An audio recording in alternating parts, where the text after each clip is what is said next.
Hello everyone and welcome back. In today's video, we will learn about the transition properties in CSS. These transition properties allow elements to change values over a specified duration rather than having them occur immediately. Say we want to change the color of our div from blue to coral when we hover. So right now when I hover, nothing happens. So first let's add that. Let's bring up our code editor. All right, so div on hover.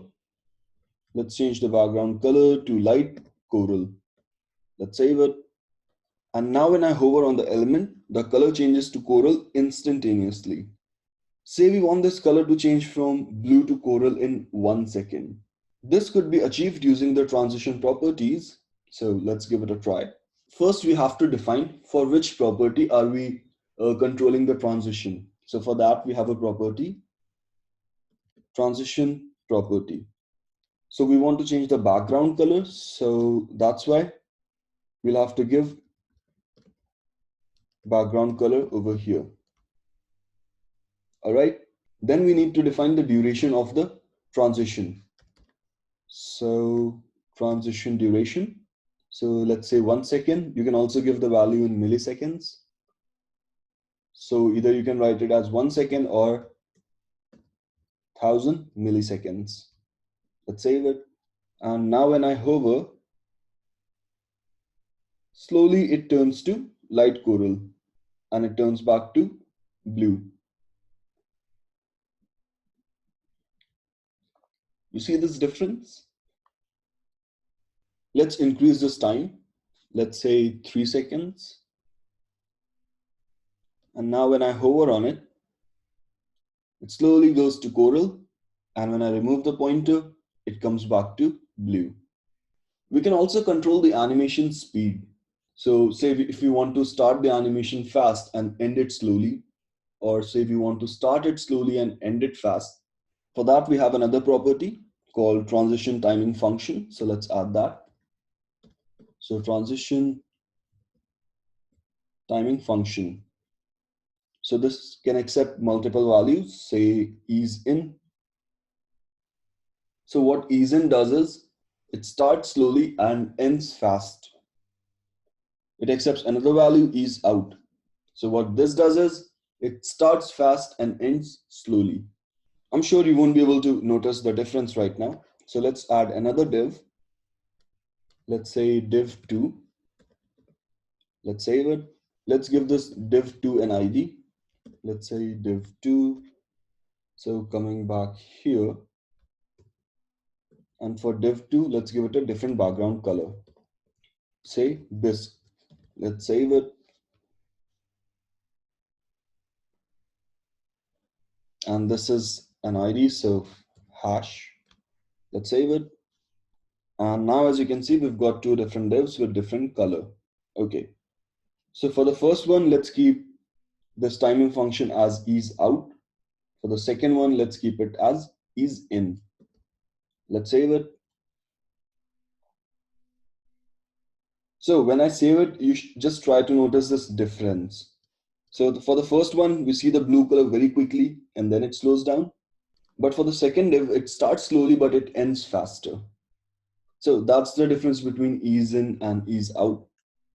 If you want to keep a constant speed, you could use a value linear. So now it comes with a constant speed.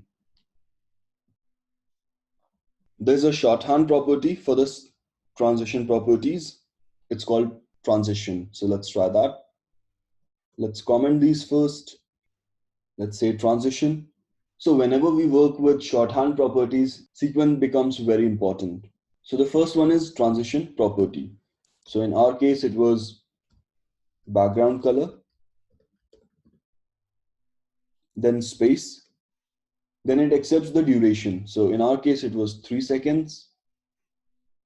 After that, it accepts this timing function. So let's say ease in and let's save it. And as you can see, it still functions the same way. Similarly, over here, we could replace this with the shorthand property and change this to ease out. All right, let's say on hover we want to change this square to circle. Before we get into the transition, let's think how do we convert square to a circle using CSS. We can use the border radius property and give it a value half of width. Let's give that a try. So on hover, change the border radius to, so currently the width is 300 pixels. So border radius can be 150 pixels. Let's save it. And now when I hover, it quickly changes to circle, but the color takes time. This is because we haven't handled the border radius transition. So let's try that also. Now to add multiple transitions, we could just separate them using a comma. So instead of background color, this time it's border radius. Let's keep other values same. So 3 seconds and ease in. Let's save it. Similarly for the second one,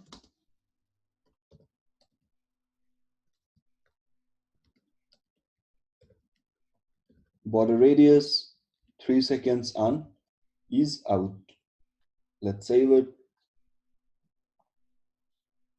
All right, now when I hover, it slowly converts to a circle. And when I remove the mouse pointer, it slowly converts back to square.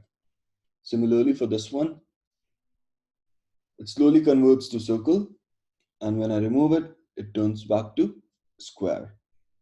That's all for the transition properties. That's all for today, guys. If there is something that you did not understand, feel free to drop a comment and we will discuss it. See you in the next video. Bye and take care.